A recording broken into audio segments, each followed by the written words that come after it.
పత్రికా సమావేశం ప్రధానంగా కృష్ణా నది గోదావరి నది ప్రాజెక్టులను కేంద్ర ప్రభుత్వానికి స్వాధీనం చేసే అంశంలో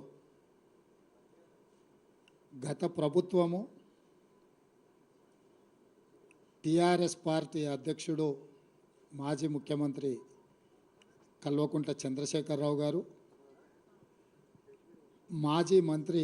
సాగునీటిపారుదల శాఖ హరీష్ రావు గారు, అదేవిధంగా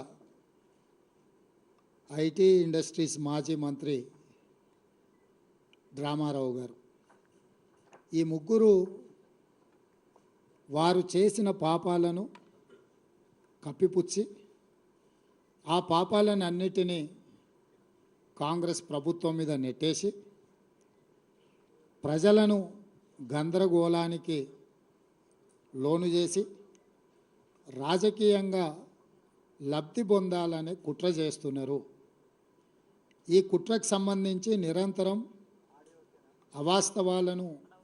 ప్రచారం కల్పిస్తూ అబద్ధాల ప్రాతిపదికన రాజకీయ లబ్ధి పొందాలని ఈరోజు చంద్రశేఖరరావు, హరీష్ రావు, తారక రామారావు గారు తీవ్రమైన ప్రయత్నం చేస్తున్నారు. అందుకే బాధ్యత కలిగిన ప్రభుత్వము సంబంధిత శాఖ మంత్రి గారితో పాటు ముఖ్యమంత్రిగా మేము బాధ్యతలు చేపట్టిన తర్వాత,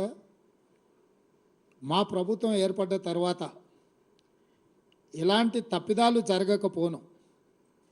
గత ప్రభుత్వం ఆంధ్రప్రదేశ్కు లొంగిపోయిన విధానాన్ని కేంద్ర ప్రభుత్వానికి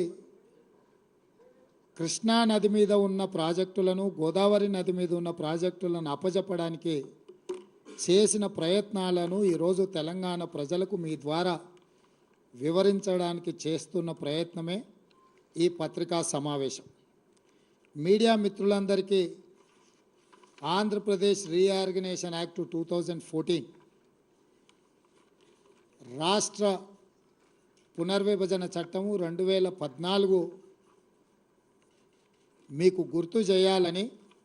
ఈ పునర్విభజన చట్టంలో part 9 management and development of water resources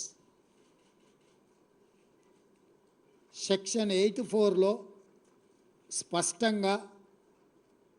Krishna నది మీద, గోదావరి నది మీద ఉన్న ప్రాజెక్టులను